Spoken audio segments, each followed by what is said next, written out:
Hey folks, Snowman here.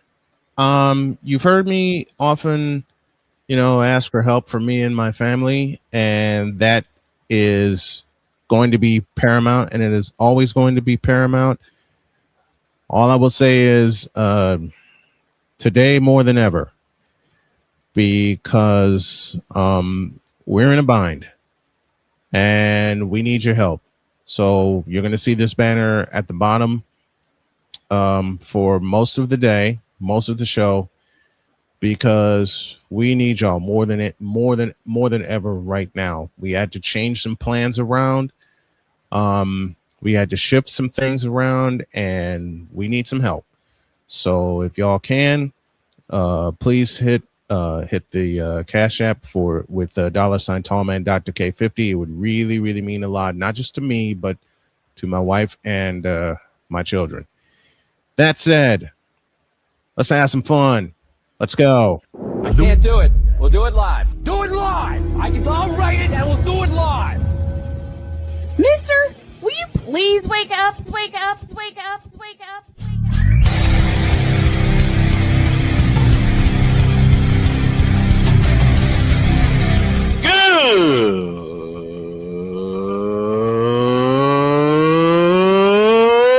Good morning. Snowman here to all you Brock Purdy and San Francisco 49er haters. Shut up! I gotta thank you, Shane. I mean, whatever happened to the games where breaking 100 points was, I don't know, unusual?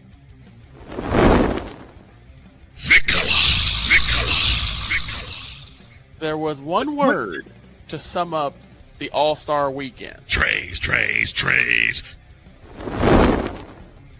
Cause we take this job so serious. Splash Brothers, yes. Ray Allen, replace him with Steve Kerr. Reggie Miller, yeah.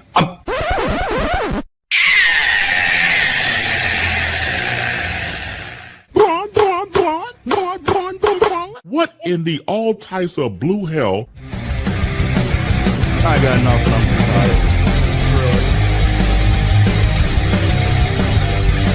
Oh, yeah. Taylor Swift and Travis Kelce got married on Friday night. Yay. Never mind.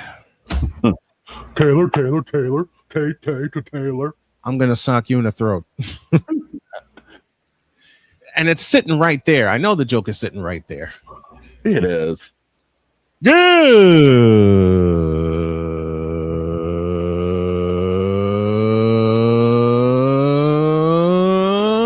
morning. Welcome to the truly manic Monday edition of Snowman in the Morning. Glad to have y'all with us. Jay Spivey at the bottom of hour one. Lot of stuff to deal with, and y'all gonna have to forgive me because I'm on the verge of tears right now because I'm worried about some things, but we're gonna talk sports with you, and we're gonna start first of all, let me show this off. My daughter Cheyenne gave me this for Father's Day. Nice. And considering one of my favorite players of all time is the late great Pete Rose. Okay, if we're gonna start with baseball, Which we are. what the F happened in Sacramento yesterday? I was asleep. It was a day game. Miami, Oakland. Mhm. Miami's pitcher goes 7 perfect. Under 100 pitches, 7 perfect. The manager decides to pull him after 7. Let me guess, they lost. No, they ended up winning. They were up 8-0 after he got pulled and won 9-8.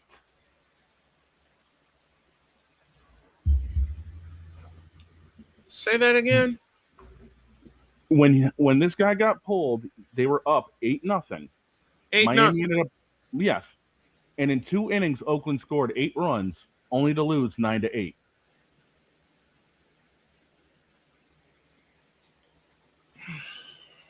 And this game was on a perfect game watch.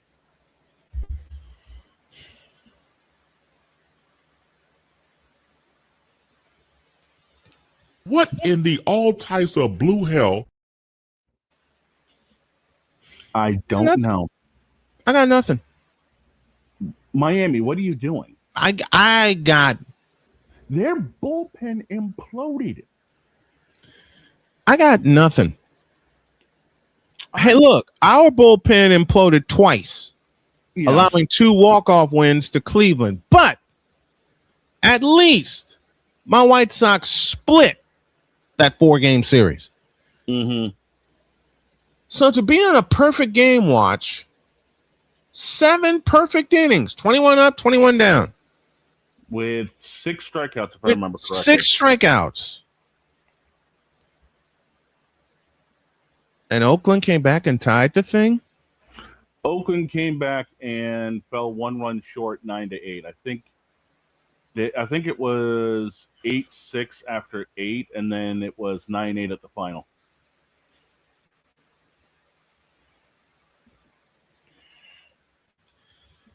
Dear Miami. No, change that. That's why they're the Marlins. Yes. That's exactly why they're the Marlins. Yes. I got nothing. I got nothing. I saw the highlights this morning, and I was just scratching my head like this guy was on a perfect game watch under 100 pitches. Under 100 pitches. Yeah, through 7.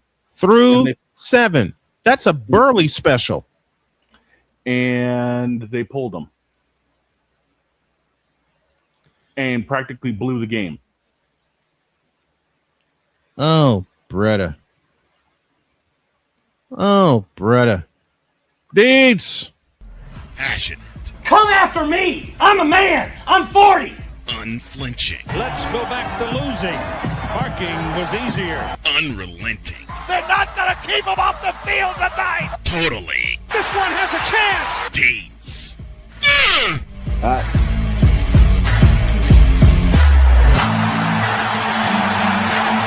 Am I here?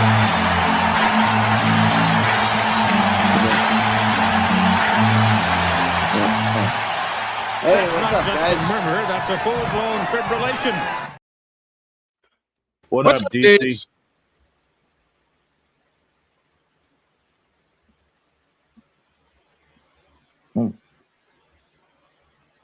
Are you all right, man? You look like you're lagging a little bit. I mean, your feed looks like it's lagging a little bit.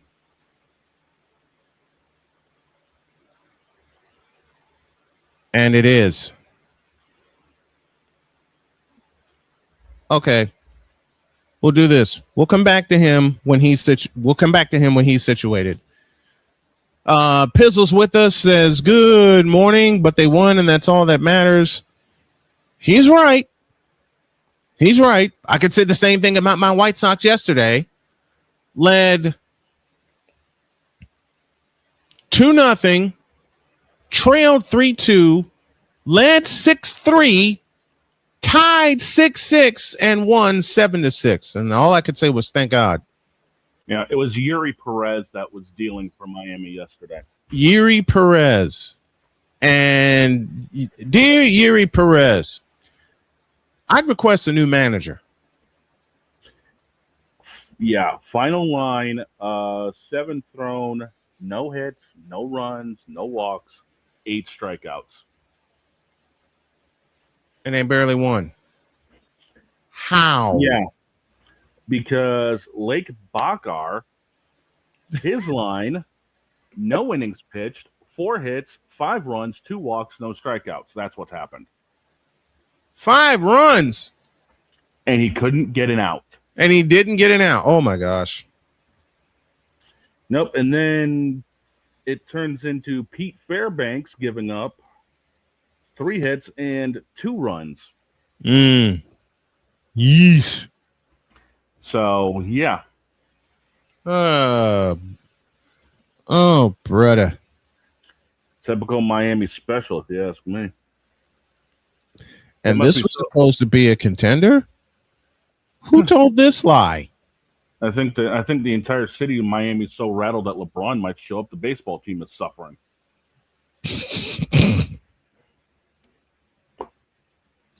I didn't need to be told that. Find the lie. I know. That's why I said I didn't need to be told that. And there is no lie to be found. Nope.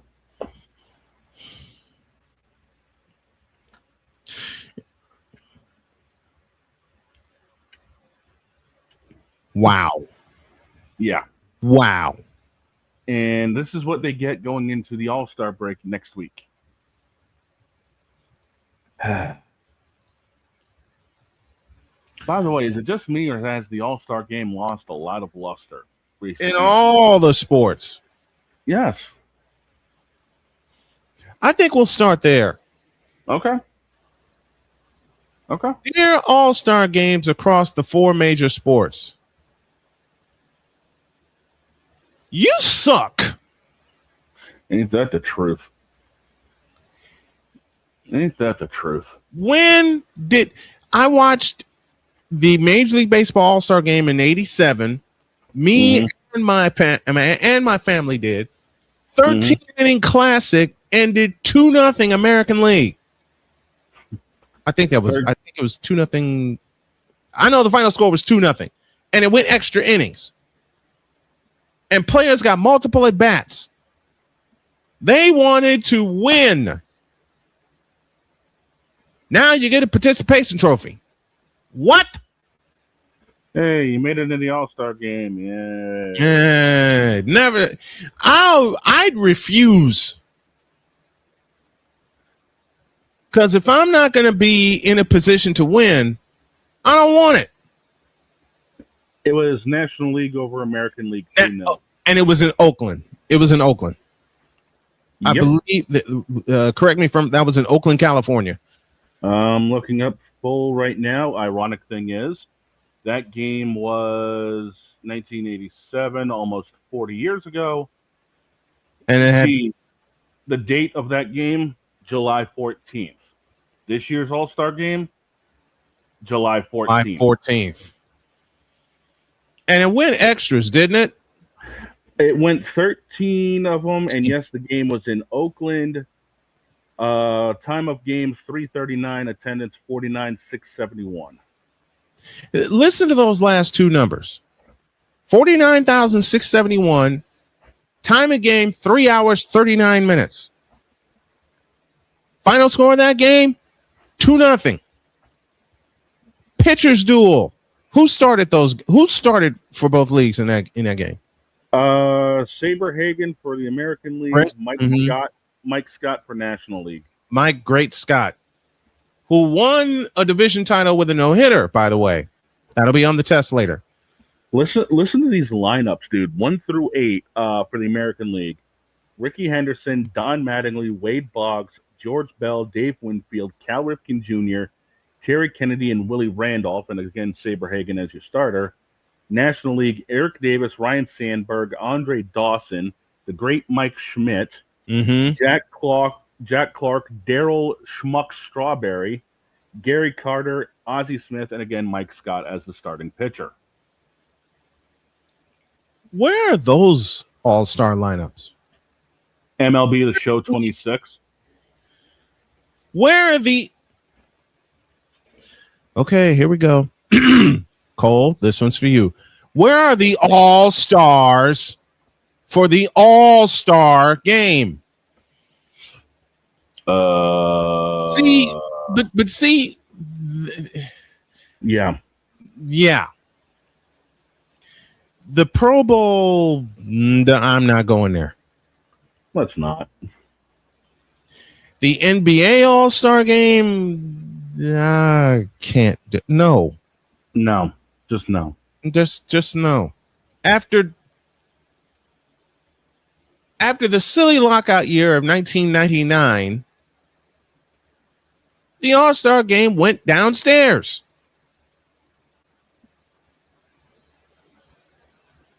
I'm talking about the NBA All-Star Game. And then it just kept falling. Yep. What are you all's thoughts on the current state of all 4 major All-Star games. I'll borrow from Ryan McCarthy. The NBA and the NHL has come full circle because the NHL started the round robin All-Star game. Now the NBA has copied it. Mm-hmm. And the reason is they don't, and the NBA doesn't want a 200-point All-Star game, which has happened A couple of years ago. And the NHL doesn't want a 13-12 All-Star game. No, they don't. I mean, and the NFL, who used to play their All-Star game / Pro Bowl, whatever the hell it is now, in Hawaii. It's now in the same city as the Super Bowl, and it's turned into multiple events plus a 7-on-7 flag football. Why? Just why? I don't know. Why is it flag football? But the because they don't want their players to get hurt.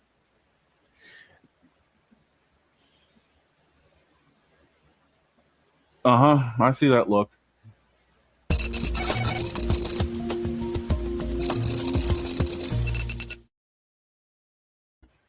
Cook. Get back to playing games, will you please? Get back to where, for Major League Baseball, get back to where it was in '87 when you had a pitcher's duel, teams playing the game, making outs, and it takes 13 innings to decide it. Okay? That's why you have these rosters in the first place. Stick with your best players until you get a result. Isn't that what you do during the regular season? Supposed to. The NHL, I'll reserve judgment for that. Because I haven't watched the NHL. I admittedly haven't watched the NHL All-Star Game in a while. I heard about the changes. I'll reserve judgment. The NFL, oh, Jesus. That's a whole nother can of worms. That's a can of worms the size of Shedeur Sanders' paycheck.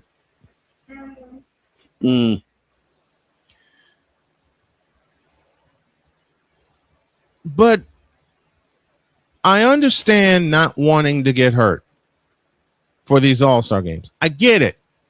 I understand. But you were voted to play in them. I mean, if you wanted to have an all-star game and have people not get hurt, play it on a damn video game, for crying out loud. You signed up for the sport to play where they have all-star games. You signed up for this.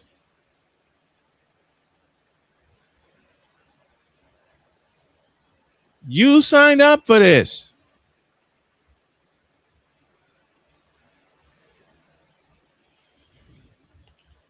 And as far as the NBA All-Star Game goes, good Lord. You know what happened to what happened to the what's up, Victor? And Victor, I need a hell of a favor from you if you can.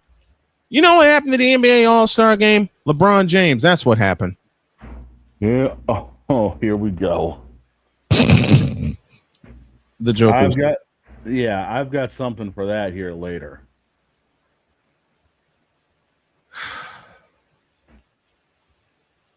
The All-Star Games suck ass. Yeah, they do. All of them.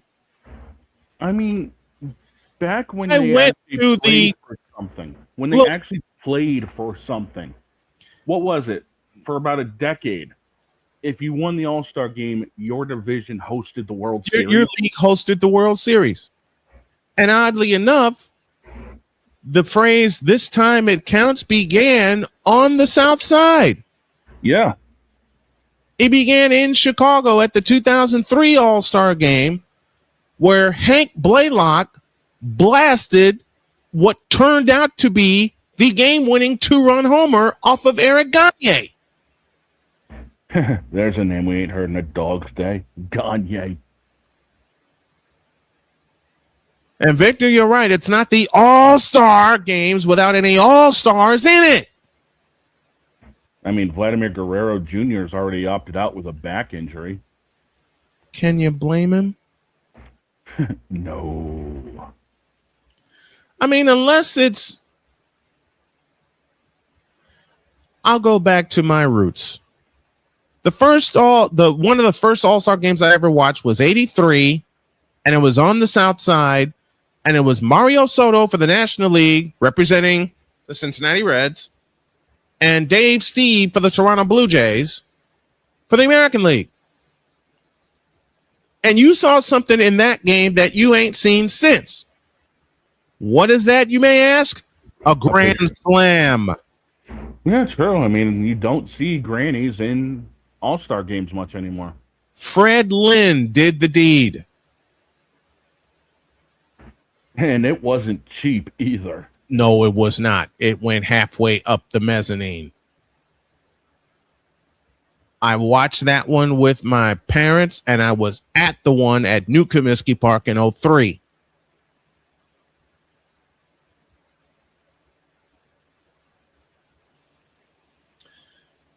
And since that home run from Hank Blaylock, and somebody in that 2003 All-Star game was distracted by the scoreboard because they had him turn off the scoreboard in left field. Because we were all looking, going, "Hey, what the hell happened to that scoreboard out in left field?" Somebody turned it off because they were distracted by it. Later on, someone explained it to me, and I can't blame him. But you know what they had in both of those All-Star games that they don't have much anymore? Fireworks. Someone hits a home run, you get fireworks. Pretty simple. Matter of fact, piece of trivia before I close up shop here. Name the only park in the majors that don't have fireworks. I think I might know that one. After the break. I've been to my share of ballparks. I've been to my share of stadiums. I've been to my share of All-Star games. Hell, to be perfectly honest, I've called my share of All-Star games, which I plan to do this summer and this year. Save the Pro Bowls. And yes, I had to pluralize it.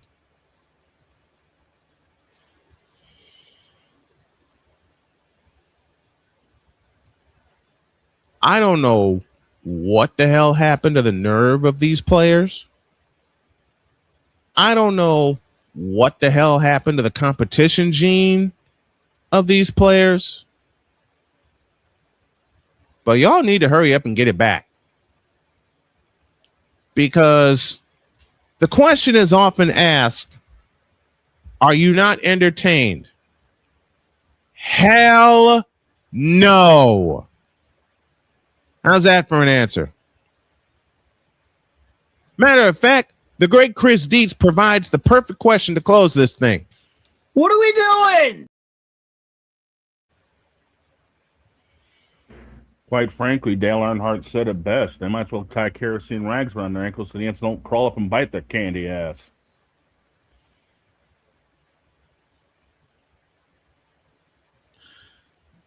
You expect people to pay attention this year? That's a lie. I had to, Cole. Ain't no one paying attention to this boat. We got to be nice now. I was. I know. That's Snowman's take. What's yours?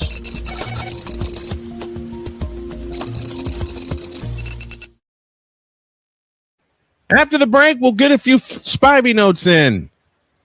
And boy, we're going to have some fun with that. Oh, boy. Back in the deuce. This is Snowman in the Morning. The original Think Drink is back. Level up with proven ingredients formulated to crush your competition. No gimmicks, no jitters, no messing around. Just high-potency results that keep you moving day or night. There's a new nerd in town, and we came to play. Nerd Focus. Smarter than energy. Here's an important message from the Diabetes Solution Center. Do you like pricking your fingers to test your blood sugar levels? No one does, but it's important to maintain your health. And now, by wearing a small remote device called a continuous glucose monitor, or CGM, you don't need to prick your fingers anymore. It's easy to use and helps you make more accurate diabetes treatment decisions. If you are testing your blood sugar 3 or more times daily, injecting insulin, or using an insulin pump, call the Diabetes Solution Center right now. And if you have Medicare or most major insurance coverage, you may be able to get a new CGM at little to no out-of-pocket cost. Shipping is free, and we'll even bill your insurance company for you. If you are testing your blood sugar 3 or more times daily, injecting insulin, or using an insulin pump, call the Diabetes Solution Center right now to learn how to end the painful finger sticks and get your own continuous glucose monitor, or CGM, at little to no out-of-pocket cost.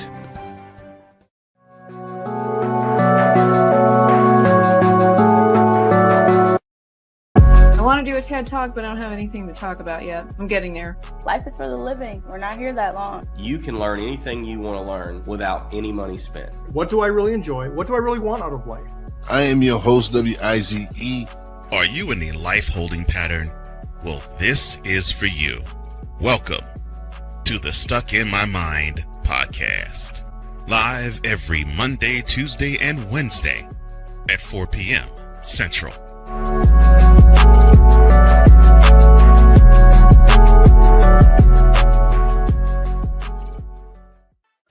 Drew Willingham. In this case, yeah, you put the blame on Kyle Shanahan for apparently not preparing the team enough for the overtime rules, supposedly.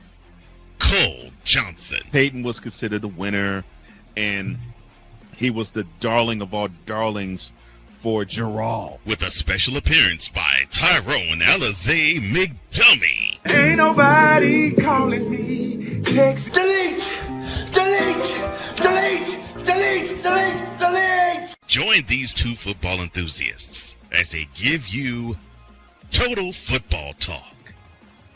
Live every Monday at 4 p.m. Eastern, 3 p.m. Central on the Sertoba Media and the Comey Media YouTube channels.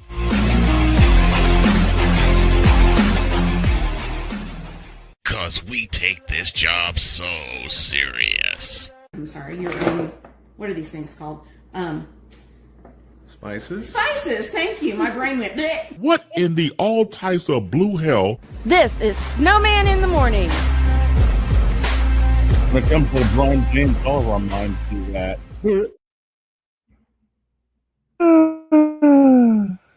33 after the hour, and she loved that. She loved that. Nice. Let's have some fun.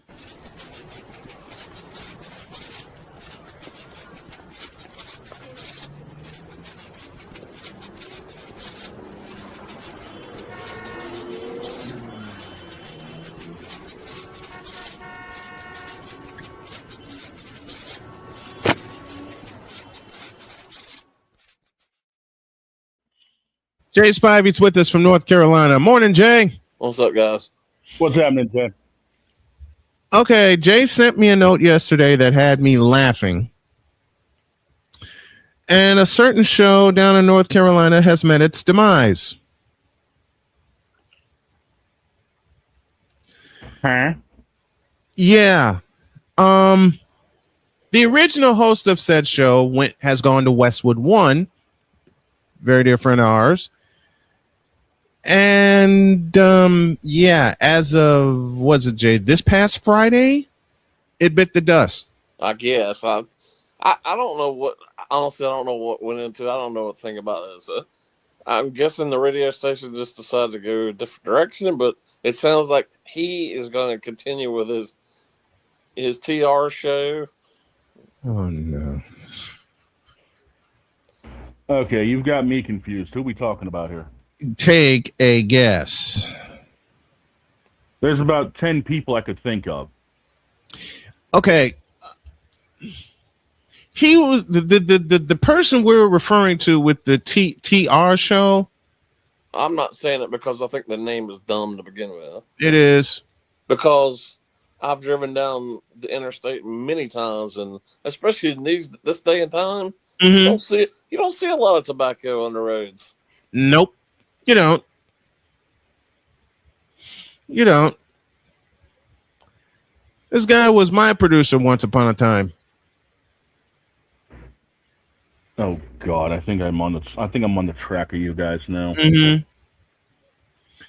So now the station's going into a different direction. He was the first one to say something. He was the show's first producer. Woof. And you wonder why I don't deal with him anymore. I don't know. I don't know what went into the decision over at the radio station.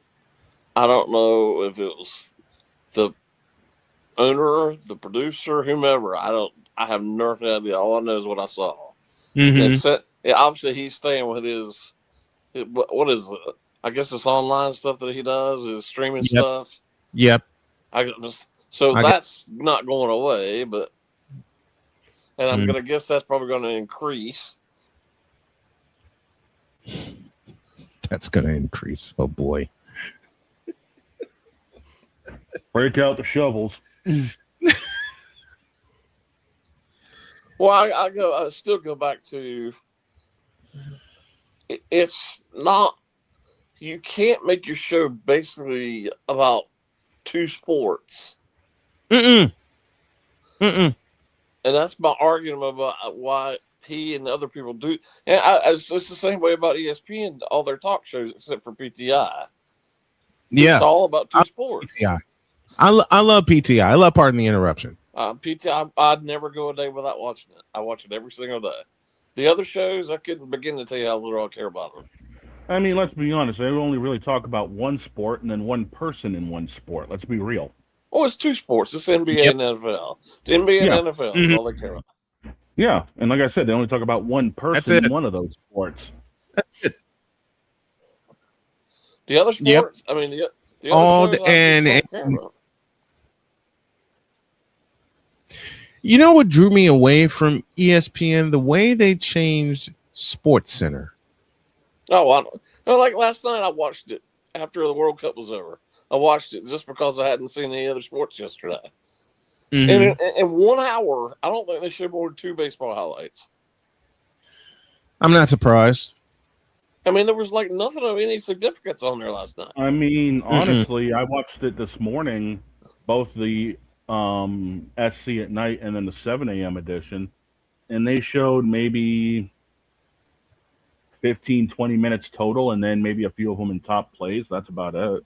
And like last night, I cannot remember his name, so forgive me. They had a guy on there talking about the World Cup and the change from the red card to Faux Balogun allowed to be played tonight. And he's a former American player, and he was on there as a so-called expert. First of all, you couldn't understand a word he was saying, and he was so nervous. He was so nervous. Yep. And I don't know if he knew what he was talking about. I'm sure he does because he's a former soccer player, but he was so nervous you really couldn't understand what he was talking about. And the fact he's obviously not fully, even though he did play for America, he's not fully English. I'm guessing he's bilingual. But he was so nervous, and you could see he was sweating. You just couldn't. And even if he had good points, you couldn't tell because he was so nervous. He was nervous, yeah. Well, just because you play the sport doesn't mean you're going to be good on TV, and they tend to do that a lot with their so-called experts. Yeah, and you use the perfect phrase, Jay. So-called experts. So-called. There are a lot of those people out there in every sport. Well, if you're going to hire somebody, especially for something like this that's only going to last 6 weeks, make sure they speak pretty well. And make sure the people can understand them. I mean, I am not a soccer fan. I don't know if you guys are. I've watched quite a bit of it, but I'm not a soccer fan. But I mean, I think yesterday's decision was.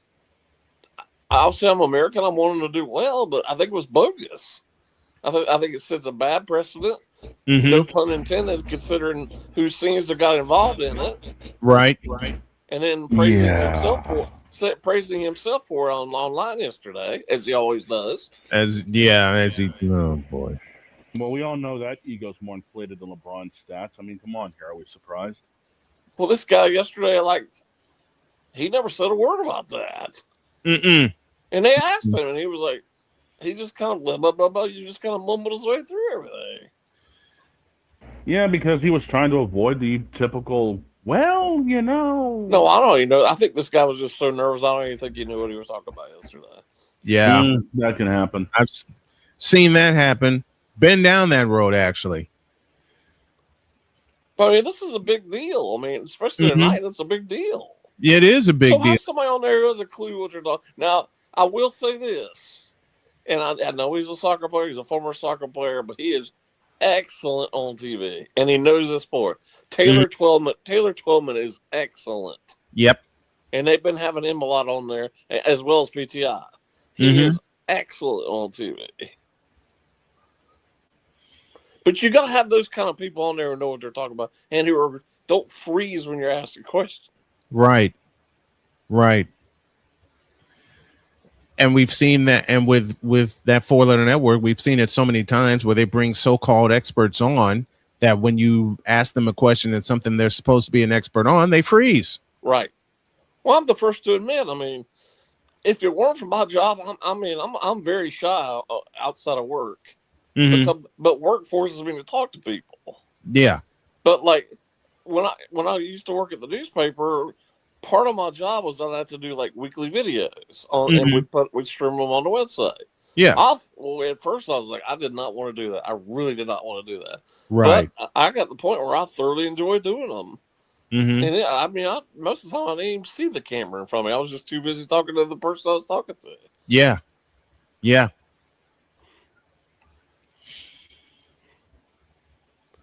But I mean, it's just not this guy. It's just they have people on there for these, brief sports or they have 8,000 quote unquote NBA experts who you have no clue what they're talking about. None. Calling Kendrick Perkins an expert is very generous. He's numero uno. And they have him on there all the time. Kendrick Perkins and give me this button here. He is on there all the time. What, do they have anybody else? Oh yeah, they got a gazillion people. They got like 50 other people, but they rely on Kendrick too much. They have way too many NBA people. And they count on Kendrick Perkins. Well, now that they have Inside the NBA, I don't know why they're keeping the other show. I don't understand that at all. I don't either. The fact that they kept Inside the NBA was a brilliant decision. It was great. Yes. Because whether you like the NBA or not, that show is fantastic. Yeah. It is. I really is. NBA. I love Inside the NBA. It's fantastic. I remember when it started, because Ernie Johnson Jr. got me hooked on Inside the NBA, and he was a one-man show for the longest time. And it just evolved from there. You could sit there before, after, or during games, and when they're on, and you're thoroughly immersed in what they're talking about. And it's fun. Absolutely. They make it fun. It's well done. And I mean, there's not a better person on TV in terms of that type thing. Chuck is great. Chuck is wonderful on TV. And Ernie, I don't care what people say, Ernie's what makes that show go. Without Ernie, it's not the same. Yeah, EJ is the man. He is. He's the. I'll say it again. I remember when I first started watching Inside the NBA, and Ernie Johnson Jr. was a one-man gang. And there was when this first went to ESPN after Turner didn't get the NBA deal this past year, You know, Ernie was talking about staying with Turner. I was like, well, that's great. They're going to bring inside the NBA, but if Ernie's not there, it's not the same. It's not. Well, thankfully he went along with them. Mm-hmm. He's the reason inside the NBA is where it is. Ernie Johnson is the reason. And I used to, I mean, as a kid, I mean, we didn't have ESPN, so I watched the Braves nonstop. Yeah. And his dad was one of the Braves guys for years. Mm-hmm. Ernie Sr. was on for years. Ernie Sr. Back when TBS was dominant. Man, TBS, I had two main stations that, like, when we first got cable, there were two main super stations, WGN and TBS. We have to tell you that we were not rich by any stretch of the imagination. As a matter of fact, you would say we were poor, even though my dad was a teacher, but even then, especially then, teachers didn't make jack squat. Right. So we had like 3 channels back growing up, and we never had the WGN. We had TBS, but we didn't have WGN for a long time. Mm-hmm. So I never got the chance to really see Harry Carey and the guys for a long time. Yeah. It took a while for WGN to be. It took a while for WGN to become that second super station. It took. I want to say mid '80s they became that second super station, but I knew about TBS courtesy of CNN, because CNN would always advertise Braves games on TBS or TNT or whatever. That's how I knew about TNT and TBS. I mean, like I said earlier ESPN, on. so that's all. The Braves were on every single night, so that's what all I watched. Yeah, I mean, like I said earlier on, even up here in Maine, WGN was featured on a lot of cable packages. TBS. Yep. It took a long time for ESPN to become normal cable package. Right. So then those of us that had like basic cable, we would have like the Foxes, the ABC, NBC, CBS, but then we'd get spoiled with WGN and TBS. I mean, I said it before. I watched more Bulls games growing up than I did Celtics games. Yeah, growing up, even when ESPN started, it was a long time before our house had ESPN. Yeah, and part of it is we just didn't have any money, right? So we couldn't get the whole cable package. Well, the one voice that, aside of Ernie Johnson Sr., how I knew about Braves games was John Sterling. Well, yes. A lot of people just didn't know that John was with the Braves because he was an original member of the Braves. Right. It was Ernie Sr., Skip Carey, and Pete Van Wieren.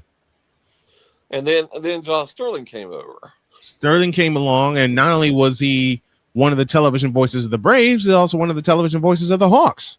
Well, my dad, who was a diehard Yankees fan to the day he died, he would listen to John Sterling. And I was like, I never was a huge fan of Sterling. I respected him, but I was never a huge fan of his. Right. We were listening. I had Sirius XM. We were driving after eating dinner, and the Yankees are on. I said, he used to work with the Braves. He's like, he did. He looked at me quizzically, like, you don't know what you're talking about. I said, yeah, John Sterling was on there for a long time. Yeah, he was. Anybody who needs any kind of clue of John Sterling's work, as a reminder, this past Saturday night, the 41st anniversary of the Braves Mets game. Well, Sterling called that game. The Rick Camp game. He called that game. Yep.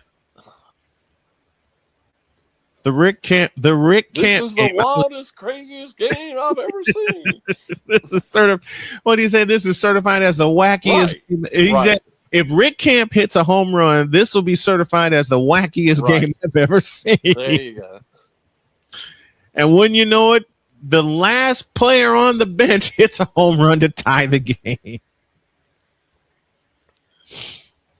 Fulton County Stadium went crazy. He went crazy. It's a long way from what we grew up watching to what we see now. Well, it's like with your boy. He only talks about two sports, and only in those sports, pretty much his teams, which aggravates the living fire out of me. Aggravates me too. I just about want to go I want to go on a tirade, but I know a lot of people will disagree with me. If you're in that profession, I don't care what profession you're in the journalism, quote unquote journalism business. Mm-hmm. And I see this a lot in the writing position too, especially with smaller newspapers. Yeah. If you're covering such and such team, and you're sitting there rooting for such and such team, I think that is about as unprofessional as it gets. You're right. And one of the rules in press boxes is you don't cheer in the press box. You don't cheer a team. And there are many times where not necessarily the team to win. I want especially if it's like a local team versus another team. Mm-hmm. Of course, I want that team to win. Yes, but I'm not going to outwardly cheer for them. I got to share this funny story. I was in Indianapolis. I was covering Marquette Catholic at the time, based out of Michigan City, and they were not picked to do anything in boys basketball. They got all the way to the state championship game 2014 in Indianapolis, and I was given the warning. Before I even sat down. You cannot cheer from press row. Understood. Yeah. Then the game went overtime. And there were a couple moments where I just couldn't help it because I was with these kids from the beginning of the season. Mm-hmm. And I got the word that the fellow who warned me was mad at me. So I went and chased him down. I found him in his office and I begged him to forgive me, and he's laughing. And he says, "Why are you begging me to forgive you?" I said, "Because I broke a very sacred rule, and I was cheering for Marquette Catholic by the time overtime came in." He starts cracking up and he says, "You're fine. I get the moment." But that was just it. A moment. Yeah. Well, it wasn't as constant as some of these other. No. Look, Marquette was playing the number one team in Class 1A. We were playing the Bar Reeve Vikings, and I watched them all year. I paid attention to them all year, and I knew who we were going up against. All right. And I had so many people giving me the news of Bar Reeve did this in their playoff game. And I was writing notes like mad about Bar Reeve all season. So I knew what we were up against. Well, I'll give you two opposite ends of the spectrum on what I'm talking about. I've been doing this for 35 years. Of course, there's a lot of teams I want to win, but I'm not going to say that. Right. However, I didn't mind saying it. I was covering North Davidson, which is about 15 minutes from here, in the state championship of softball. Mm-hmm. Their coach was a legend, and their coach announced during the season that he had pancreatic cancer. Mm. And you could just tell he was going through pure hell. Yes. But he never missed a game that entire season. Well, they reached the state championship at UNC Greensboro, which is not too, it's like 25 minutes from where I live. Yeah. So I went, covered the game, and the place was packed. Covered him after they won the game, they won the series, and then everybody was there just crowding around him. And I couldn't help. I was so emotional. I cried the whole time I talked to him. Yeah. And then he died about 2 months later. Oh. And it was just terrible. But how could you not root for that?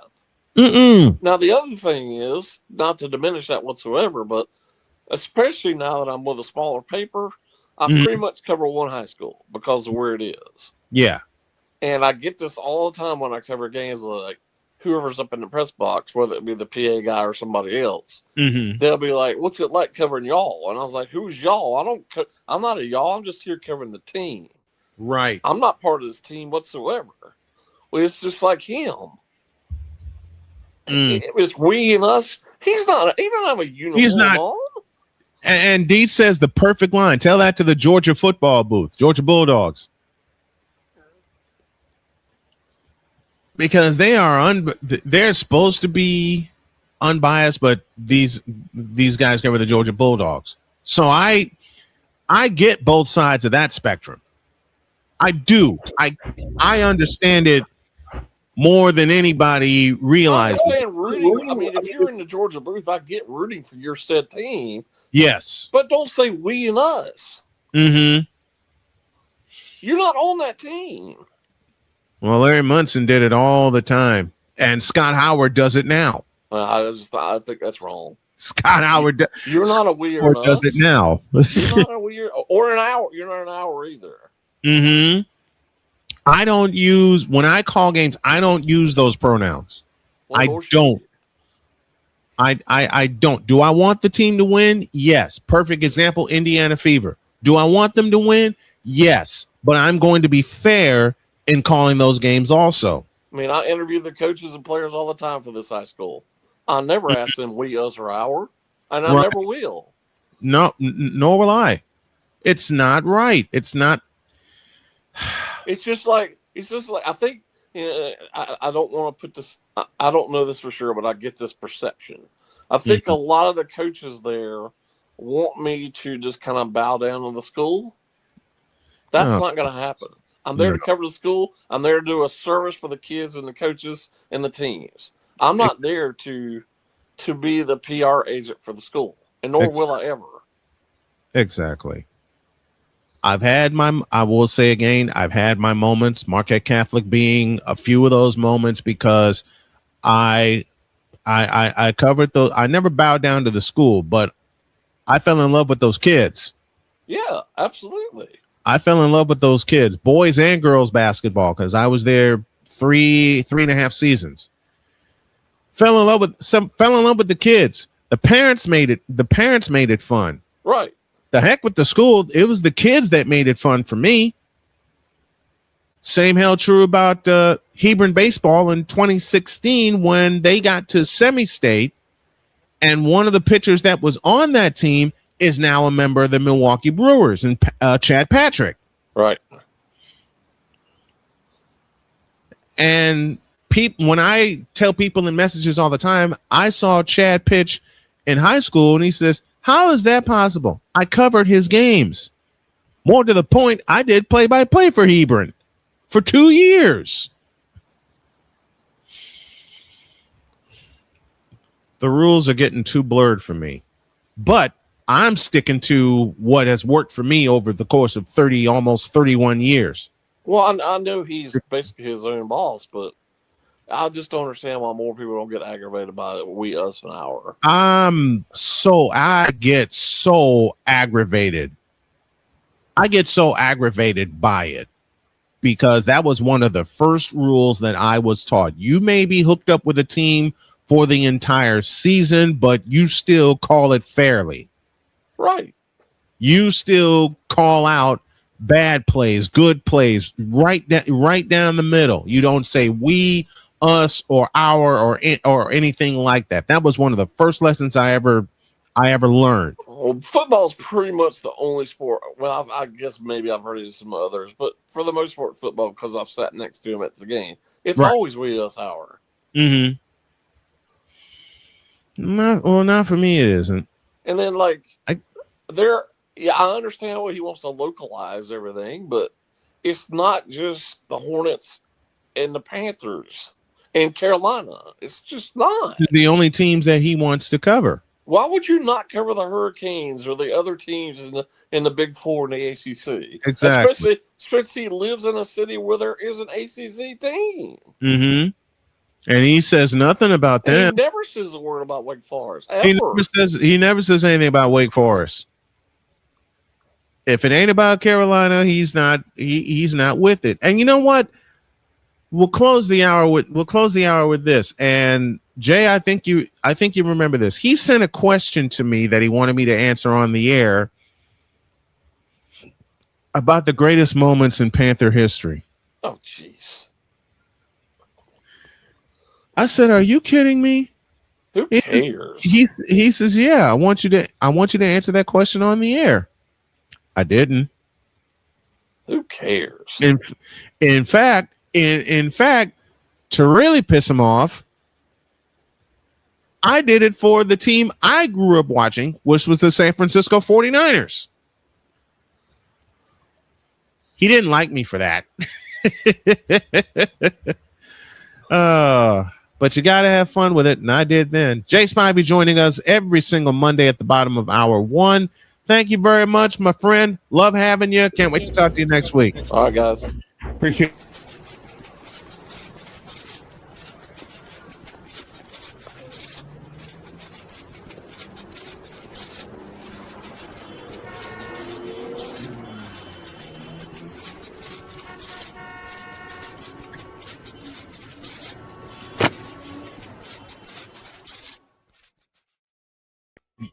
If you know about the show and the Snow family, please do so by hitting this right here, cash.app/$Tallman, Dr. K50. And Victor, I don't know if you heard me, but could really use a favor from you right now. I got more broadcast stories just like that. Oh, I've got a few of my own. Well, I really pissed off some people. Oh, yeah, I've got one of my own. Broadcast stories for hour 2 after this. This is Snowman in the morning. During bad weather, driving can become downright dangerous. What's your emergency, please? Trust Battle Vision Storm, the revolutionary glare reduction glasses that turn your sight bright during bad weather at night or during the day. Watch your ordinary vision become extraordinary. Battle Vision Storm uses light optimizing lenses that block blue rays so you see clearly in heavy rain at night or blinding snow during the day. Heavy rain, snow, sleet, or fog can make it impossible to drive. Not with Battle Vision Storm. Get your Battle Vision Storm for only $19.99. But wait, due to rising costs and supply chain shortages, this may be your last chance to get your very own at this low price. There is a strict limit of 4 Battle Vision Storm per order while supplies last. Don't wait, order now. Call 1-800-483-6319 or visit battlevisionstorm.com. So call 1-800-483-6319 now. Here's an important message from the Diabetes Solution Center. Do you like pricking your fingers to test your blood sugar levels? No one does, but it's important to maintain your health. And now, by wearing a small remote device called a continuous glucose monitor, or CGM, you don't need to prick your fingers anymore. It's easy to use and helps you make more accurate diabetes treatment decisions. If you are testing your blood sugar 3 or more times daily, injecting insulin, or using an insulin pump, call the Diabetes Solution Center right now. And if you have Medicare or most major insurance coverage, you may be able to get a new CGM at little to no out-of-pocket cost. Shipping is free, and we'll even bill your insurance company for you. If you are testing your blood sugar 3 or more times daily, injecting insulin, or using an insulin pump, call the Diabetes Solution Center right now to learn how to end the painful finger sticks and get your own continuous glucose monitor, or CGM, at little to no out-of-pocket cost. Whether it's news, the largest egg producer finds bird flu in chickens at a Texas plant, weather, devastating tornadoes rip through the heart of the United States, inspiration, a breast cancer survivor completed the journey of chemotherapy and now begins a future one of matrimony, or sports. Michael Jordan is shown on a photo with Diddy. LeBron James has a video extolling the virtues of a Diddy party. This has been yet another beating a dead horse presentation. We got you covered. BS3 Network, in association with Comey Media Incorporated, proudly present The Morning Shift with Cole Johnson. Live every weekday at 8 a.m. Eastern, 7 a.m. Central.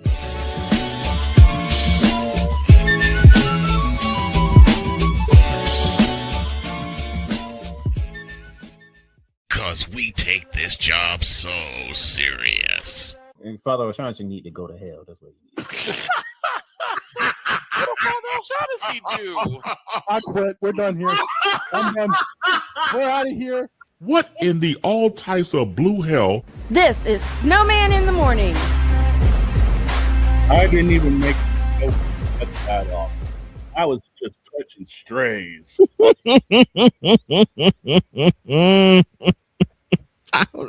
I don't know. I don't know either. I'm the one that made the joke, and you paid for it. I was catching more strays than the Jets front office because they play Madden. Oh, by the way, hi, Ryan.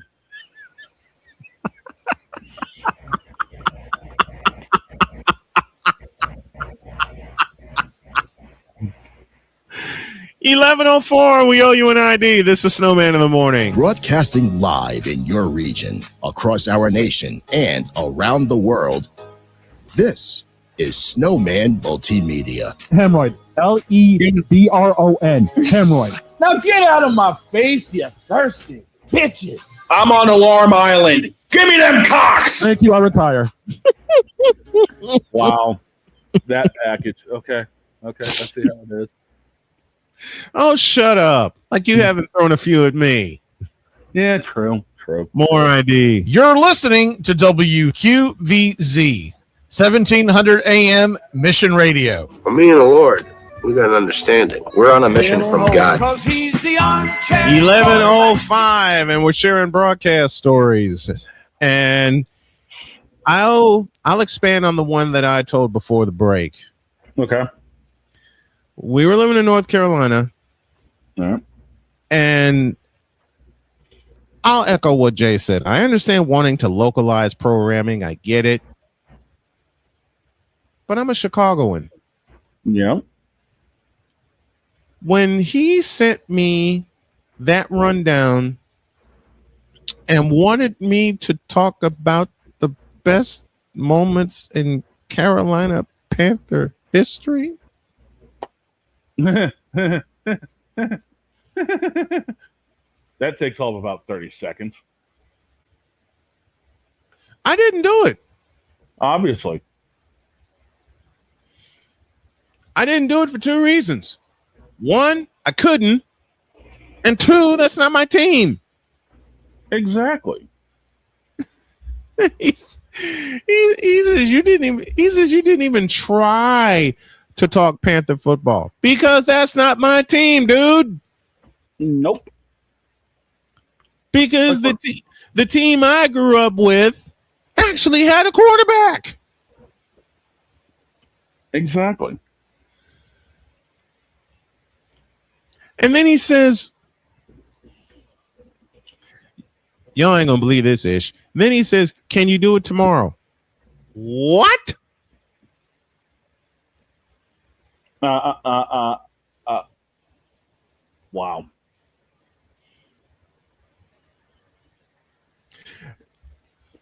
Here's how bad it got. Mm-hmm. Here's how difficult it was for me to answer that particular question that he sent me.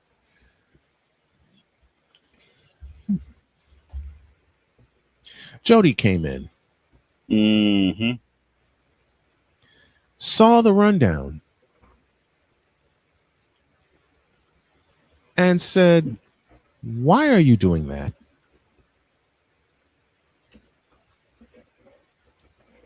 My wife. I said, baby, this is what he sent me.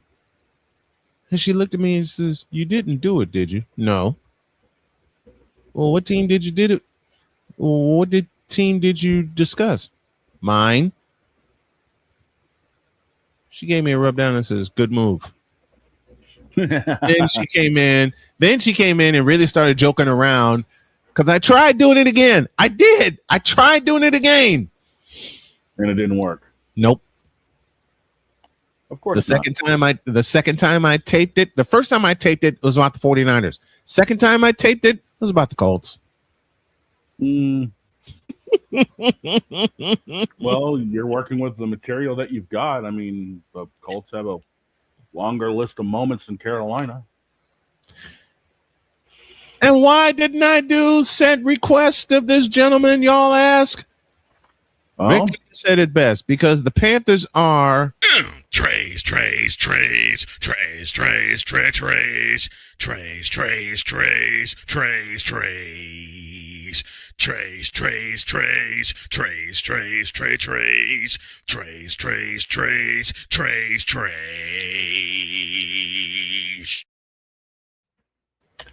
Breaking news from the Charlotte Observer. LeBron James has signed with the Carolina Panthers and taking lessons from Cam Newton.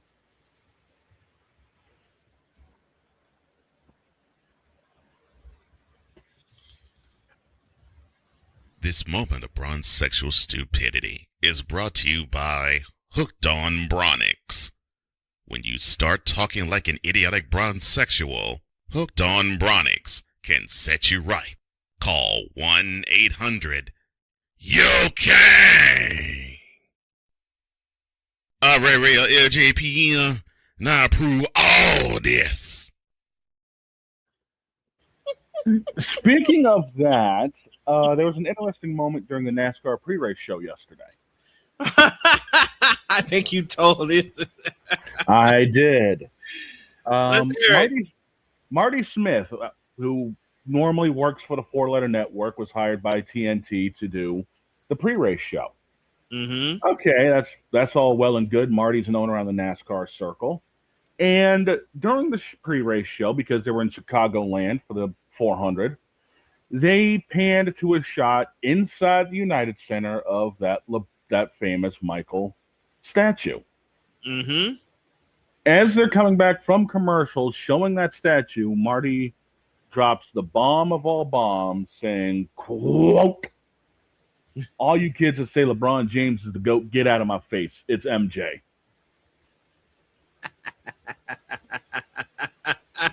I literally just sat back and I'm like, oh, the bronze sexuals who are NASCAR fans just got pissed off. You think? The crazy thing is, I didn't hear a damn one of them chirping on Twitter. Surprise, surprise, surprise. I got Victor. Yep.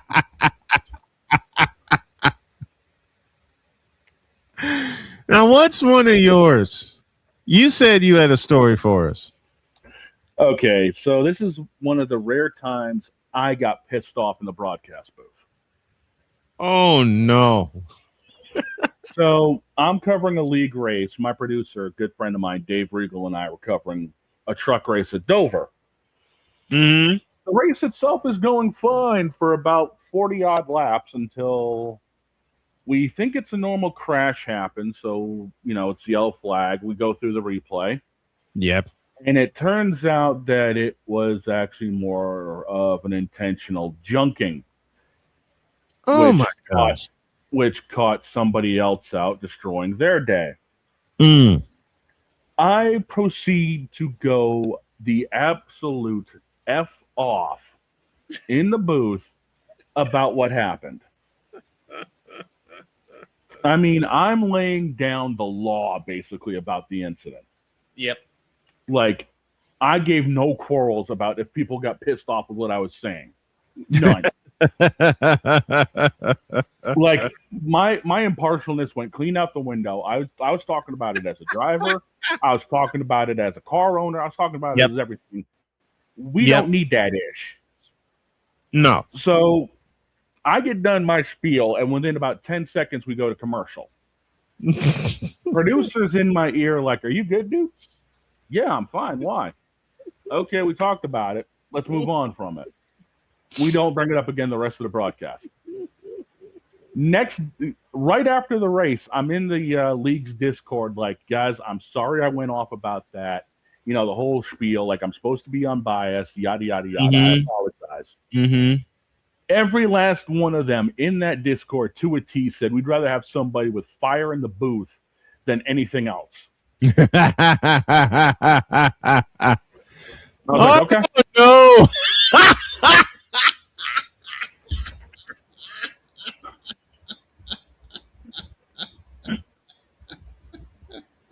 Some semblance of intelligence from ESPN. Why? Who the fuck it? No. That's after what? Oh, God. Why am I laughing hysterically? This part one and this for part two. Well, Marty Smith has had his moments with big names in sports. I mean, he had with Tiger Woods. Yep. He sat down with Dale Jr. after Jr. retired in 2016. Mm-hmm. He's had some big names, that he's worked with. I mean, he's talked with Alabama football. I mean, he's known for that. He's got a podcast with Jimmy Johnson. Mm-hmm. Marty Smith don't take no ish from nobody. From nobody, right? And he'll tell you just as much. Mm-hmm. But he gets buried in a way by ESPN because he doesn't lap up the luxurious fluids that is LeBron James. Y'all know I don't. So for him to drop that nuke during the TNT broadcast to start with, yeah, that was yeah. And Victor, I can't say I blame you. I'd quit too. I quit. I quit. I quit.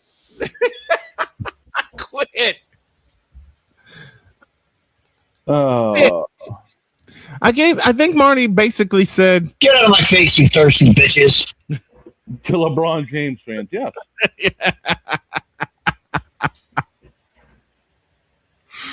Oh Lordy. I've had 30 years of I quit stories. And in 2 words, or in a sentence, the semen sample story. Yes. Yes. And no, Victor, Marty said no to the Joy juice and to the brown Thank liquor. God. Oh, side note from that race, Bubba Wallace was driving a special upper deck paint job because they were celebrating 30 years of the Space Jam movie. And Upper Deck will be releasing special edition Space Jam cards come November. So basically, I'm going to hate to do it, but I'm going to do it anyway. You don't hate to do this, Ish. What the hell are you talking about? Shut up. Don't give me that pile of crap. Shut up.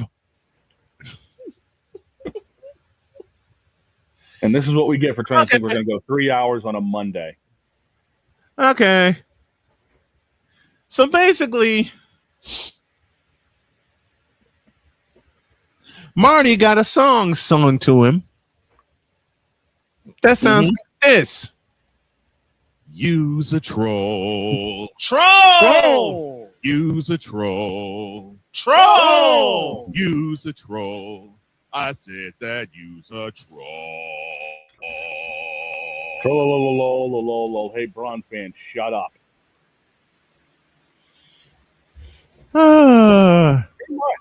Pretty much. You would, and you're right. I couldn't quit during the semen sample story. I laughed so hard when she said that. Yeah. As soon as you ever have someone walk up to you and say, "I got a story for you," and your spider senses instantly go off. I usually close a bottle of whatever I'm drinking before they finish opening their mouth. Yes. That. Yes. That. Yes. That. Yes.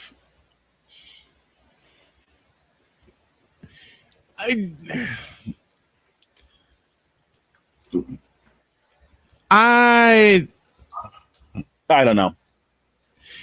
When she came up to me and says, "I got a funny story for you," right after I announced Ryan Sample batting.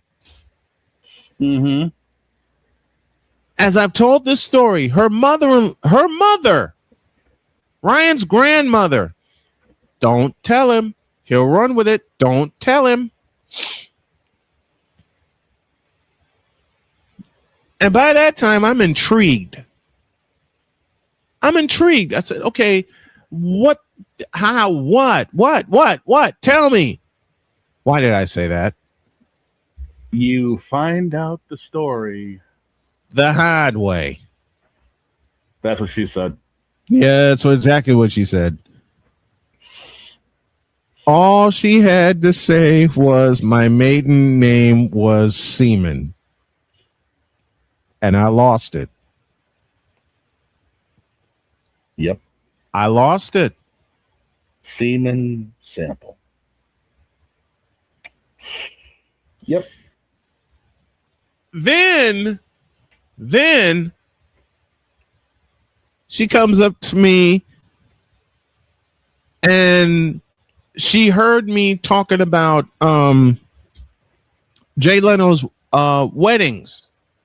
Yes. When he does headlines. Yeah. Then she informed me that that headline made it to Jay Leno. I found it.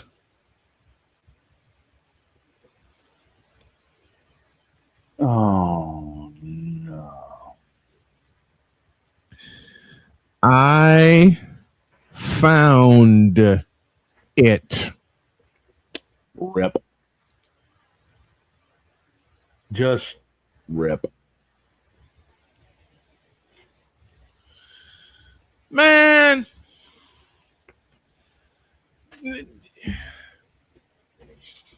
For those of you who don't know the second part of that story, Victor does.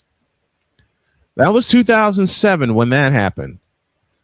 6 years later, I'm getting ready for a football game with Trinity International University out of Deerfield, Illinois, and Olivet Nazarene out of Bourbonnais, Illinois.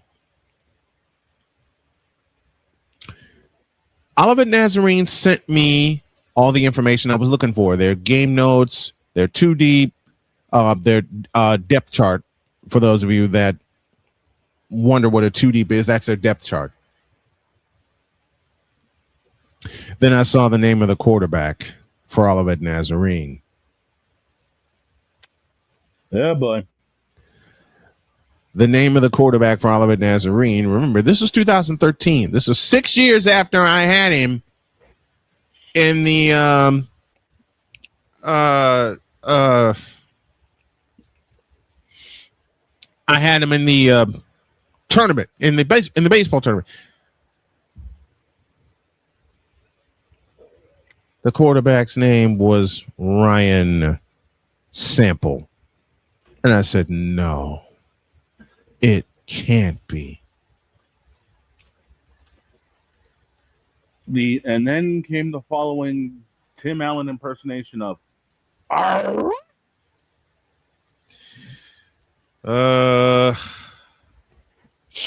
Yeah, I said, no, this cannot be.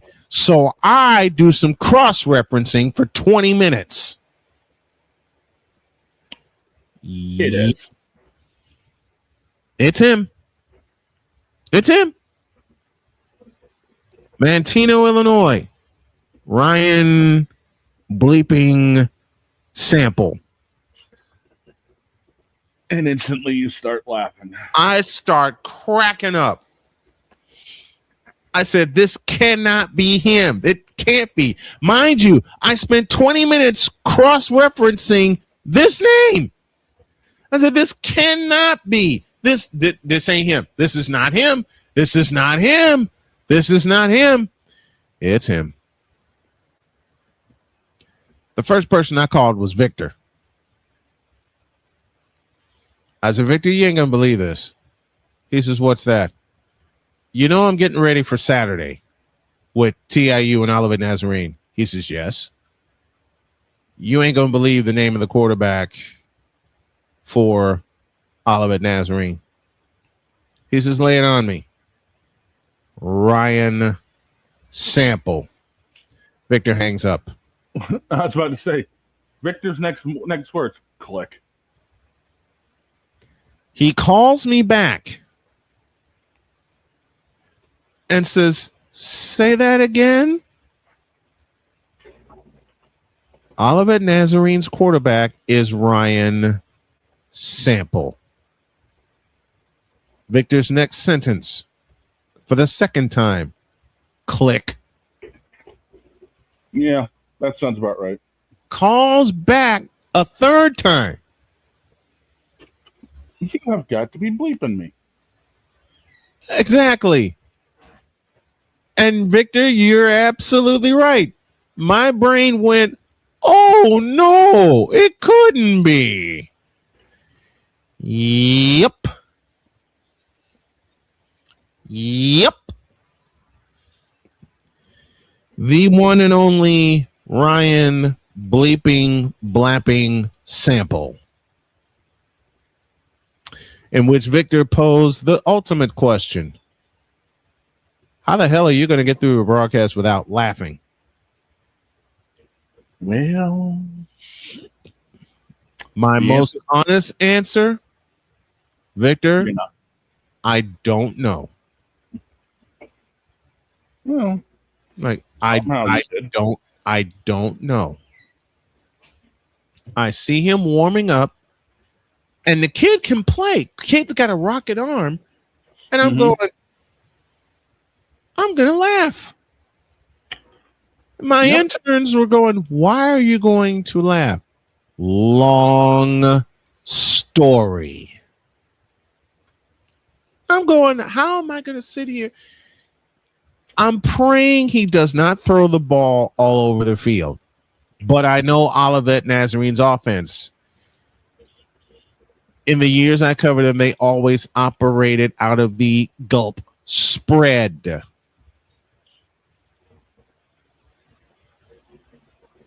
Oh my God, the jokes write themselves. Yeah. Yeah. They operate out of the spread offense, which means nobody in the backfield and 5 wideouts.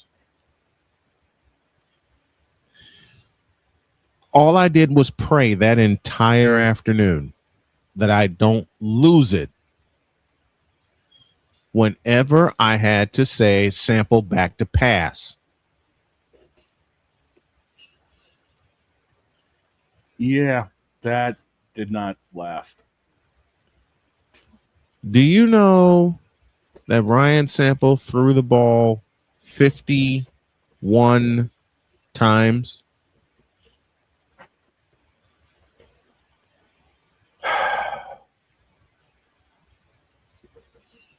Damn. Didn't throw an interception, mind you, which That's would have a- added to everything. And it's a pick. Sample gets picked. God, help me. Oh. I'm glad he did not get intercepted. But he threw the ball 51 times. 51 times. I packed up. I put my equipment away. After the game was over and TIU won, I said, don't say a word to me. I said to my crew, I said, thank you. Thanks for a great broadcast. Don't say a word to me or I'll start laughing. Just hand me my bag when I get downstairs. They handed me the bag when I got downstairs. Thing is, I they didn't immediately went across the field to find Ryan Sample. He sees me, bless this kid's heart, runs up to me, gives me a big hug. I said, Ryan, I got one question for you. He says, what's that? Where's your mother? Oh, she's in St. Louis for the weekend. Oh, dear God. But my dad is here. Oh, dear God. Dad comes up to me and he says, did she tell you? Yes, sir. Did you laugh? Yes, sir. Yeah. Did you laugh on the air today? No, sir. Were you close? Yes, sir. And he's giggling this whole time. Yep.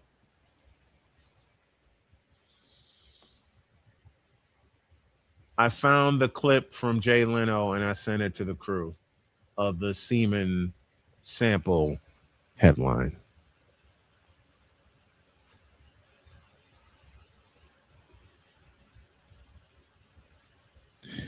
We need a break. We desperately need a break. Well, we killed about 85 minutes. How do you plan on killing the next 95? I have no bleeping idea. I don't think we can, to be honest with you.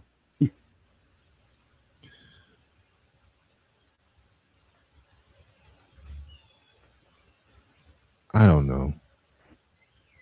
We'll figure it out in the deuce. Yep.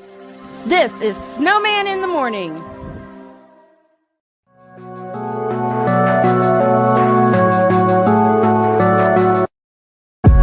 to do a TED Talk, but I don't have anything to talk about yet. I'm getting there. Life is for the living. We're not here that long. You can learn anything you want to learn without any money spent. What do I really enjoy? What do I really want out of life? I am your host, WIZE. Are you in a life holding pattern? Well, this is for you.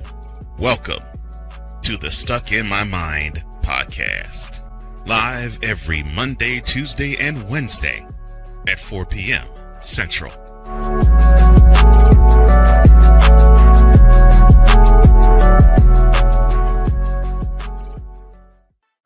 Drew Willingham. In this case, yeah, you put the blame on Kyle Shanahan for apparently not preparing the team enough for the overtime rules, supposedly. Cole Johnson. Peyton was considered the winner, and he was the darling of all darlings for Gerald. With a special appearance by Tyrone Alizé McDummy. Ain't nobody calling me. Text delete, delete, delete, delete, delete, delete. Join these two football enthusiasts as they give you total football talk. Live every Monday at 4 p.m. Eastern, 3 p.m. Central on the Sertoba Media and the Comey Media YouTube channels.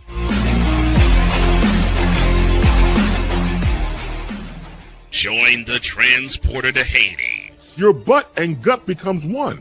Join the reformer of hooker whores. This is my daughter, Placenta Booty Johnson. Join the bronze car. Whenever you are in distress, take off your baseball cap and throw it in the air. Join your very own superhero of broadcasting, Chris Bass. So whatever color crayon they get, they palm it and do two circles, and that translates to, I can beat up black people. As he takes you through the week's paces in Baseline. Live every Saturday at 8 a.m. Eastern, 7 a.m. Central, Pacific Time Zone people, just stay asleep when this is on live and just catch the recording. Oh, I'm sorry. Exclusively on the Chris Bass YouTube channel.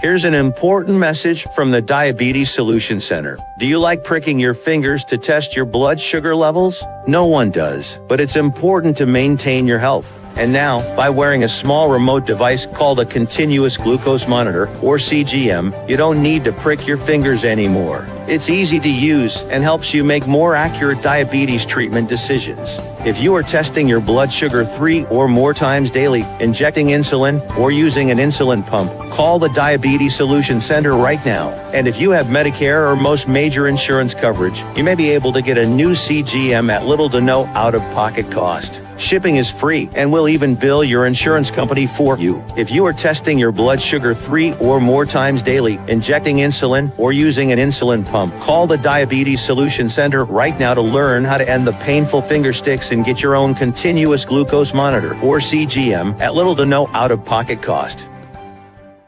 'Cause we take this job so serious. Gerald Jones has no brains. His football acumen is the same capacity as Gun Run's moral capacity. What in the all types of blue hell? This is Snowman in the morning.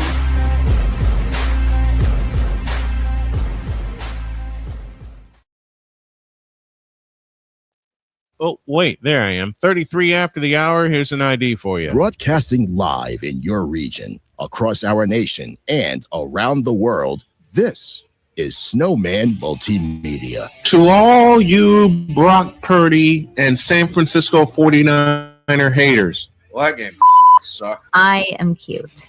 The is that? You tripping. Who told this lie? Shut up! Gerald Jones has no brains. His football acumen is the same capacity as Gun Run's moral capacity.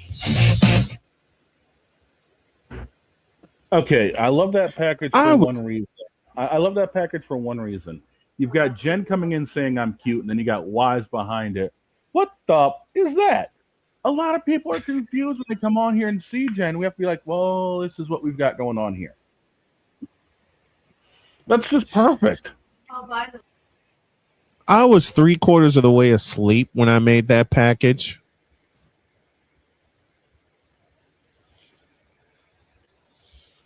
Nice. I was gone when I made that packet. That was the last one I made that night. So what do I do the next morning? I make about 6 more. Yeah, that sounds about right. U.S. plays World Cup knockout stage tonight. They're in the round of 16. A red card has been rescinded. And as Jay Spivey said, sets a bad precedent. I am not the biggest soccer nerd. Makes 2 of us. But I always thought, if you get a red card, adios. Hit the road, Jack, and don't you come back no more. Pretty much. This one has been rescinded. How? Look who got involved.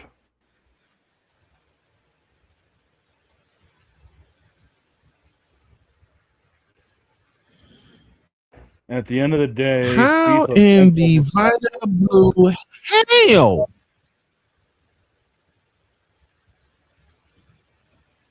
How in the Vita Blue, yellow-bellied, red-blooded hell did he get to dictate that? host country of the game, probably. Still.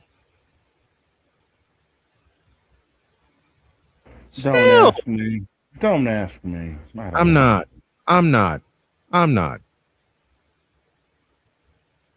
I think someone else who just walked in may have a better answer than we do. He's late. Yep. Go sit in the corner.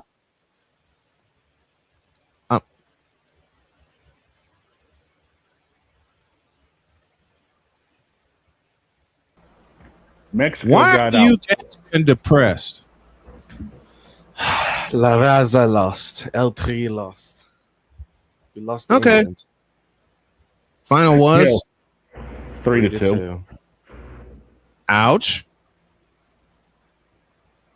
Yeah, that game. England spent the majority of the game with 10 players, and Mexico still lost. Because we couldn't keep our composure. It would have been 2-2 going into full time had we not given up that penalty. Oops. But what's the thing you think I have the answer for? We How don't. the hell- how the we hell did don't. that red card get Stop. rescinded? Stop. I got nothing. The red card was rescinded because of public outcry. That's the only reason it was rescinded. Because the public got mad enough about the red card that FIFA was like, oh, we f***ed up, and rescinded the red card. We sure it was just the public? Do you think something else bigger happened? I'm pretty sure it's within FIFA and majority of the public, but there had to be something within FIFA that happened that ended up making that decision happen. To be fair, it was a BS red card, but I don't know. Okay. But England is going to be without one of their forwards due to a red card as well, as he was sent off at some point within the 70th minute, I believe. It was sometime in the second half. Kicked one of the Mexico players right in the shins, so he was immediately sent off. Ouch. Ouch. Yeah. Right in the shin bone. But yeah, FIFA usually rescinds red cards if they get enough public outcry, and they got plenty with this one. I mean, okay. Well, of course that's they'll why make a detailed explanation. Oh, this happened, and comparing it to other incidents and yada yada yada. They're gonna make that excuse, but in general, it's usually because of public outcry. They've rescinded red cards in the past due to public outcry, and they always make the same. They always make the same statement of, "Oh, well, looking at past incidents and the punishments they got for that, we've decided to rescind the red card and yada yada yada." Oh, so people spoke up. Plenty of people. I don't know if you saw the news articles the day after the game. Thousands of news articles talking about how it was a BS red card, how nobody thought the red card should have been a red card, and how everyone was comparing, the fact that Messi can kick somebody in the shins and get a yellow card, but Balogun accidentally steps on somebody's back heel and he gets a red card. So people want to protect their goal. Also, FIFA wants to protect their golden boy, Messi. They want to protect to get him against the outcries of people saying, well, if Messi did it, it wouldn't have been a red card. Lionel Messi, FIFA's answer to LeBron James. Listen, I love Messi. I genuinely do love Lionel Messi. I think he's one of the greatest of all time. But in FIFA tournaments, I could take him or leave him.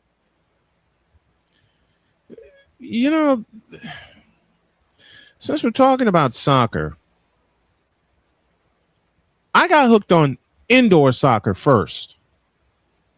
I was about to say, well, you might get hooked on the MLS soon because breaking news: Robert Lewandowski is heading to Chi-Town. He will play for the Chicago Fire in the MLS after the World Cup break.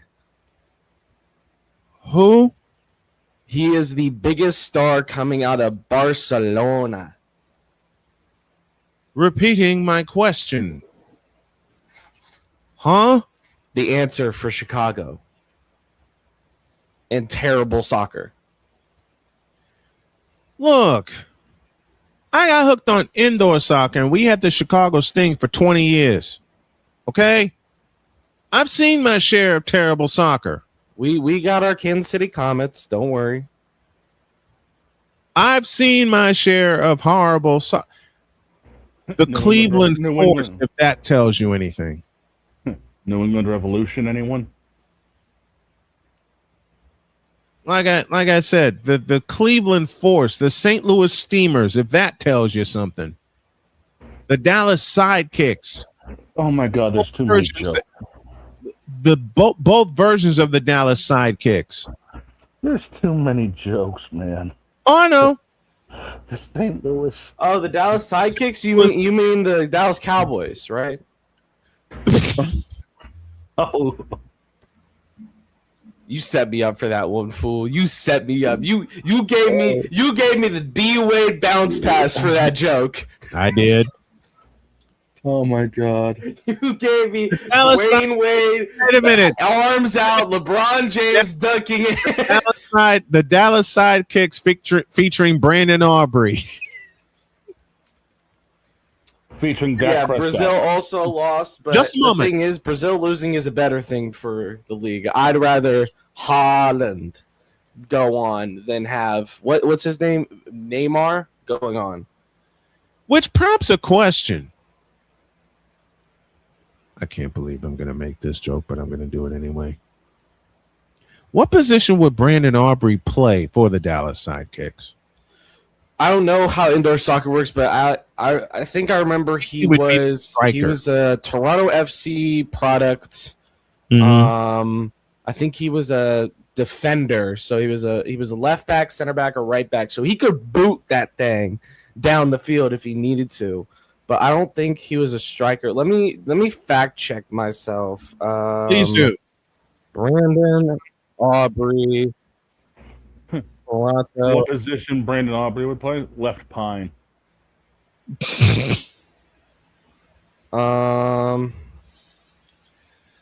Let's take a look. He was a defender. I am correct. Okay, cool. That tells you how much I know about my football. What position would you play?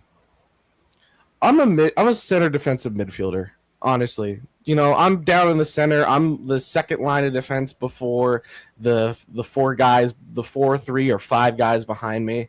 Mm-hmm. It really just depends. I can't be an attacker. I can't kick that ball in the net to save my life. So I'm gonna be a center defensive midfielder. I know where I'd be. In the booth calling the game? Yep. I got no business being in a soccer pitch. But let's go back to your prime. You know, when you were in peak physical shape. In the booth. Play? I'd be in the booth. You'd still be in the booth? Staying where the blank I am. Oh, you want me in my prime? I was a goalie. You were a keeper? If I would play a soccer position, that would be it. I'd be a goaltender. Keeper is honestly the most difficult position because of how massive massively wide the net is. Net is. Yep. Bruh, I'm 6'4". I cover a lot of distance when I need to. Shut up, Brian. Shut up, Brian. Make the joke. We've got 20 minutes to kill. Shut up. Shut up. You're going to say it anyway. You're going to say it anyway. Use a troll. I can't do it. I'm not going to. Use a troll. Hey, and we got somebody checking in from... Hey. Who's probably happy about what happened, speaking of England and Mexico. We're going to be going at least for another 20 minutes or so. I just got home. Okay, Genevieve, get in here. We got about 20 minutes. But talking about the World Cup, Portugal is in about 4 hours, 3 to 4 hours. Mm-hmm. It's the young star in Lamine Yamal versus what people widely consider the greatest of all time, Cristiano Ronaldo. He ain't the greatest. I said that's who widely people consider the greatest of all time, Cristiano Ronaldo. Well, I ain't one of them. Or I call him Panaldo because all he takes is penalties. But it's like people calling LeBron James the greatest of all time. We have to educate them. LeBron James, the greatest of all time. Yeah. Taylor Swift and Travis Kelce. Cristiano Ronaldo, the greatest goal scorer of all time. Yeah. But no. I know y'all don't care about Spain. Do it again. LeBron James, the greatest scorer of all time. Next one. Cristiano Ronaldo, the greatest goal scorer of all time. Fly. There. Travis Kelce. I know y'all don't care about Spain, Portugal. I know y'all care about Belgium, USA. Where is the game being played? This game is being played at Lumen Field in Seattle, Washington, but they're calling it Seattle Stadium. Lumen Field. Hey. Jen says, if you ask me, the modern day legends currently playing for England, I think I know who she's talking about. Modern day legend? I wouldn't call Harry Kane a modern day legend over Cristiano Ronaldo, Lionel Messi, or Neymar. Oh, we're about to have a fight. Speaking of fight, I know exactly what we can do. While we wait for the Empress to get here, there's a fight that I need to have. With who? Dear Emmanuel Acho, your ass is mine when we get back. This is Snowman in the Morning. The original Think Drink is back. Level up with proven ingredients formulated to crush your competition. No gimmicks, no jitters, no messing around. Just high potency results that keep you moving day or night. There's a new nerd in town, and we came to play. Nerd Focus. Smarter than energy. Here's an important message from the Diabetes Solution Center. Do you like pricking your fingers to test your blood sugar levels? No one does, but it's important to maintain your health. And now, by wearing a small remote device called a continuous glucose monitor, or CGM, you don't need to prick your fingers anymore. It's easy to use and helps you make more accurate diabetes treatment decisions. If you are testing your blood sugar 3 or more times daily, injecting insulin, or using an insulin pump, call the Diabetes Solution Center right now. And if you have Medicare or most major insurance coverage, you may be able to get a new CGM at little to no out-of-pocket cost. Shipping is free, and we'll even bill your insurance company for you. If you are testing your blood sugar 3 or more times daily, injecting insulin, or using an insulin pump, call the Diabetes Solution Center right now to learn how to end the painful finger sticks and get your own continuous glucose monitor, or CGM, at little to no out-of-pocket cost.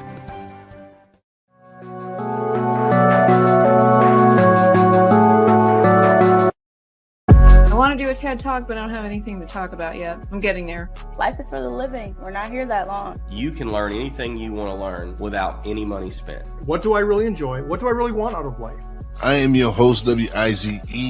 Are you in a life holding pattern? Well, this is for you. Welcome to the Stuck in My Mind podcast. Live every Monday, Tuesday, and Wednesday at 4 p.m. Central.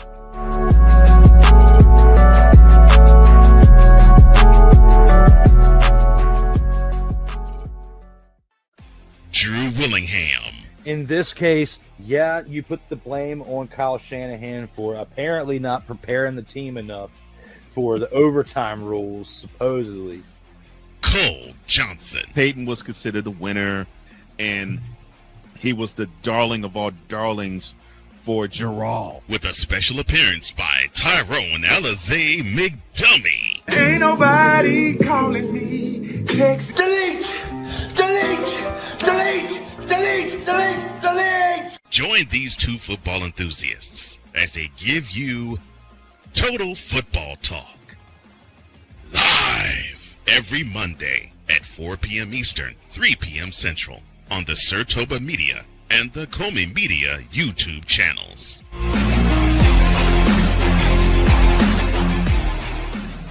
Cause we take this job so serious. I'm sorry, what are these things called? Spices? Spices, thank you. My brain went bleh. What in the all types of blue hell? This is Snowman in the Morning.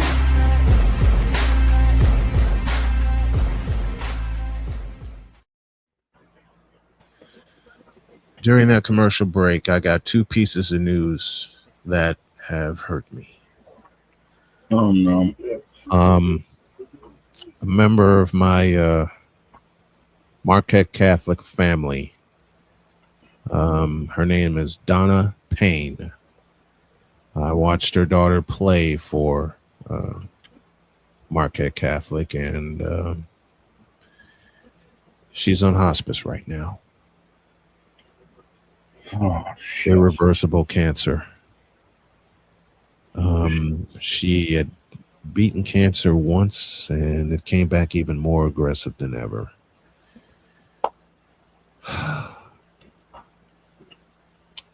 And from what George has said, she's only have a few days left. I don't know how few or how much. On that same front, my good friend Dennis Whiten, he also has been stricken with cancer. I got both of those pieces of news during the break. And I'm hurting because these are very, very dear people to me. So if people want to ask why I'm doing everything that I can for cancer patients, being a cancer patient myself, I hope that answers your question. In the and people wonder why I hustle for my family as much as I do, and I hustle for other people as much as I do. I hope those pieces of news provide a little bit of an answer as to why I am the way that I am. I said at the top of the show, I'm trying to do some hustling now for my family. And sometimes it works, sometimes it doesn't.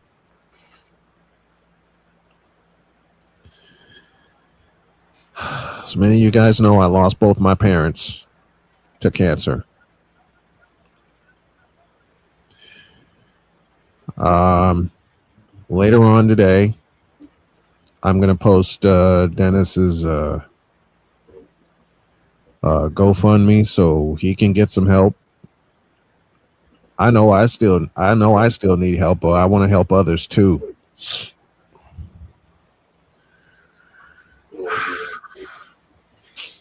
I am not in the best of shape. I know I promised to fight, but when you get two pieces of news like that, cut it. I'm going to say it now. Cut it.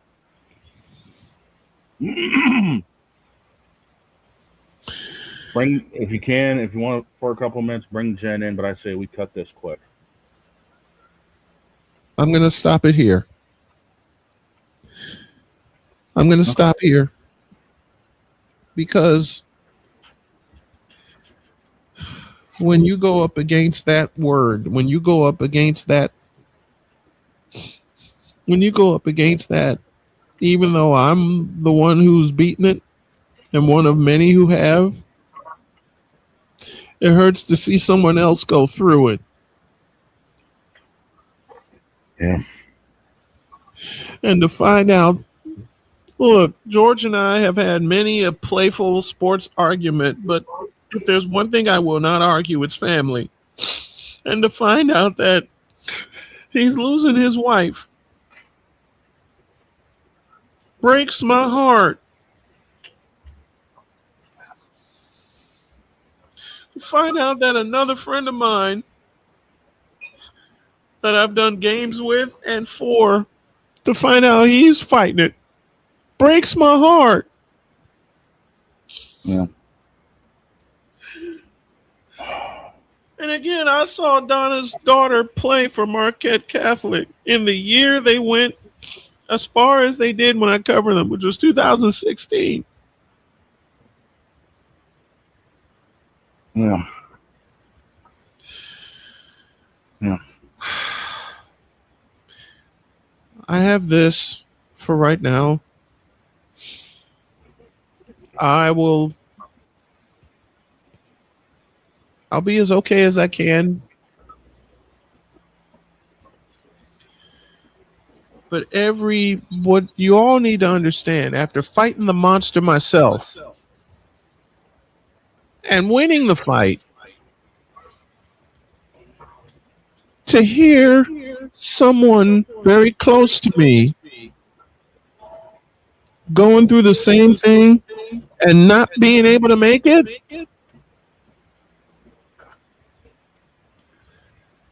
breaks my heart. Yeah. It breaks my heart.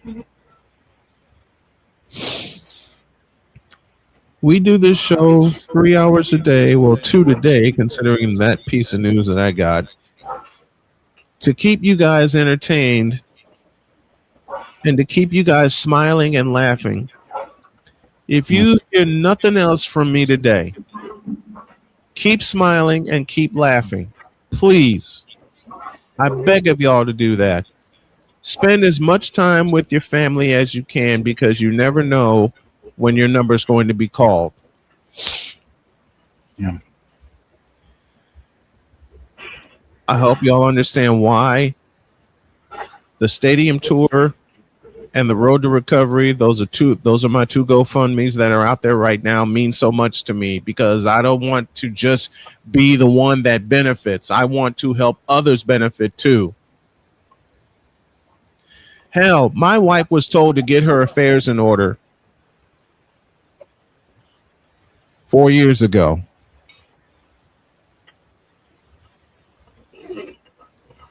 Am I glad I'm still around here kicking? You better believe it.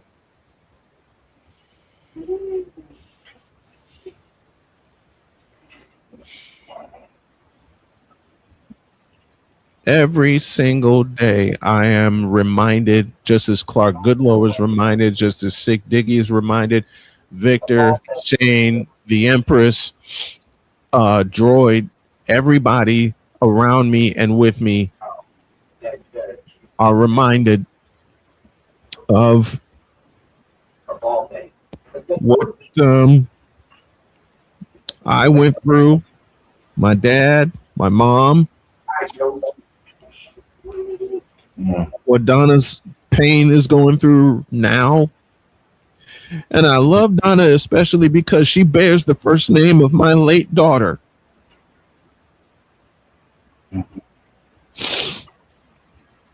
And Donna didn't even make it to 3. She was 2 when she passed. So Donna Payne, we love you dearly. George, we love you, brother.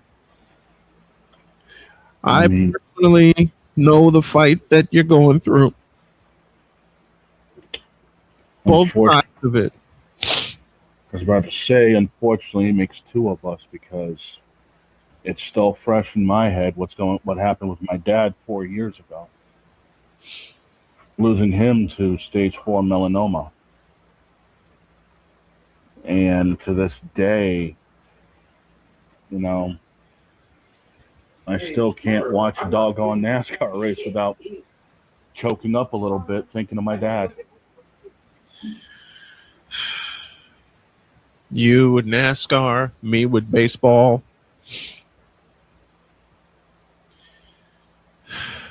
I had someone ask me a while ago while I was getting ready for a baseball game, and I haven't been able to do baseball for much of this year because I miss Dad. When I got this gift from my daughter, and it's the old school Cincinnati Reds logo. Anybody who remembers this? I got this from Cheyenne, and I'm trying to get some help for Sonia and my family.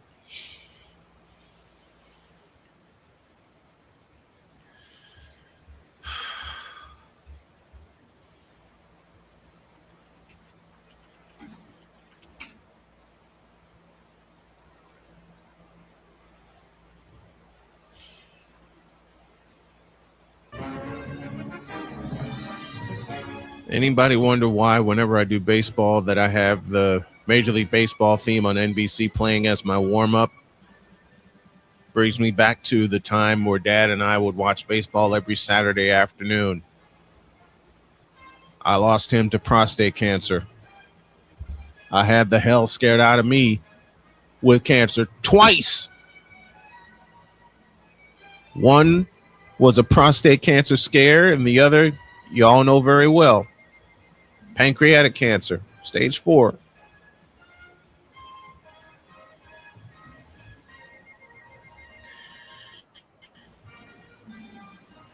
I'll say it again. To know that someone very close to me is having a family member that's going through cancer and won't be able to win the fight.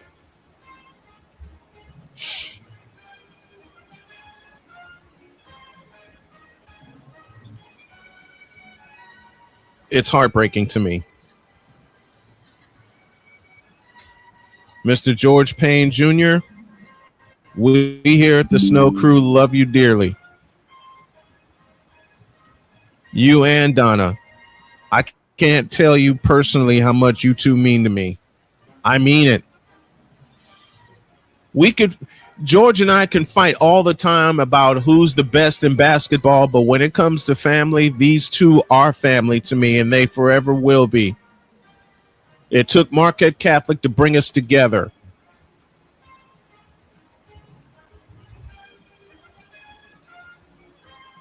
And I know how vibrant Donna was, and I can't believe I'm saying was because she can't talk or walk right now. It's devastating. Yes.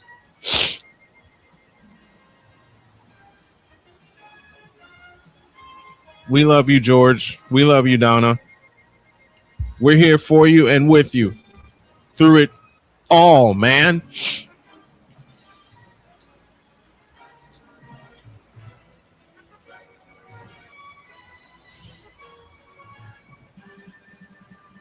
I'm going to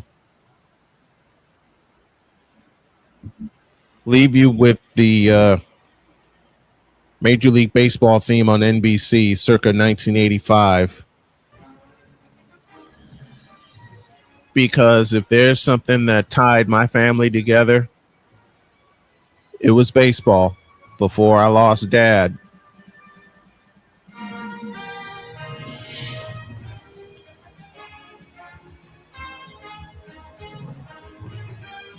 Think of that opening sequence, Pops. That was our Saturday afternoon. Either we watch it or we go out and play it.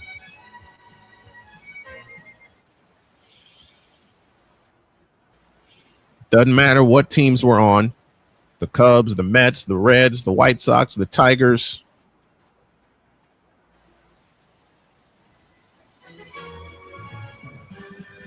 I'm glad I'm here carrying on your legacy, William.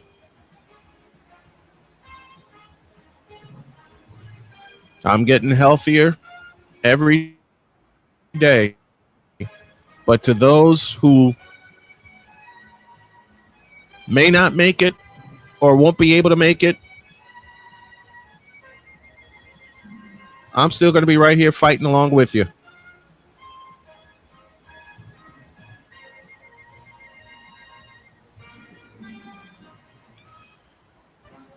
And again, it just hurts so much to hear this piece of news. And I know it hurts Shane also because he lost his dad 4 years ago. And to my buddy Dennis, we did some football games together, buddy. He's helping me getting my life back together.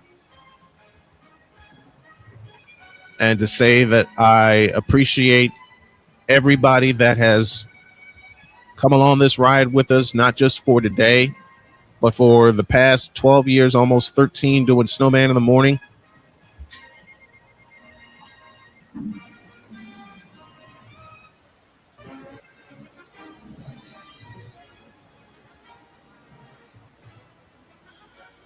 And Bruce Marmee, a part of the Snow Crew. I'm writing down every piece of advice that I see here in front of me.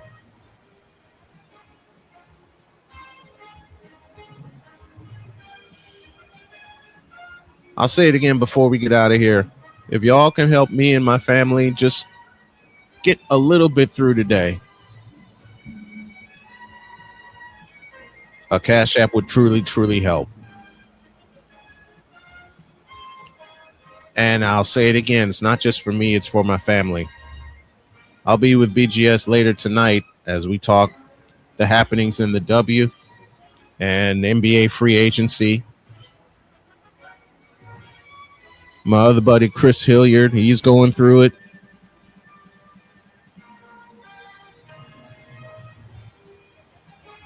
And we'll be here tomorrow. I'm going to have a fight with Emmanuel Acho tomorrow, but today, the end of today is for whatever. The end of today is for any and everybody that goes through something like this. Bruce, thanks for that super chat, by the way. Thanks, Bruce.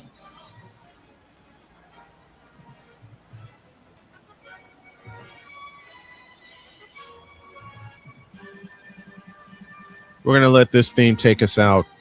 Have a great day. God bless. Remember to make your next move your best move. And always remember, if your dreams don't scare you, they're simply not big enough. Dream big, do bigger. And to all the cancer patients I know and the ones who all come to know, keep fighting. Stay in the fight. And if you can, finish the fight.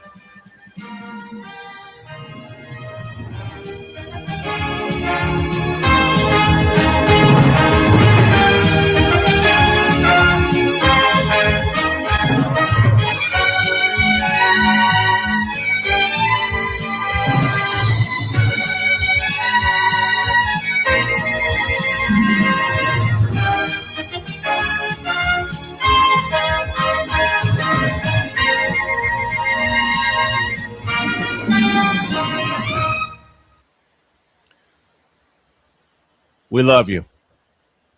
See you tomorrow.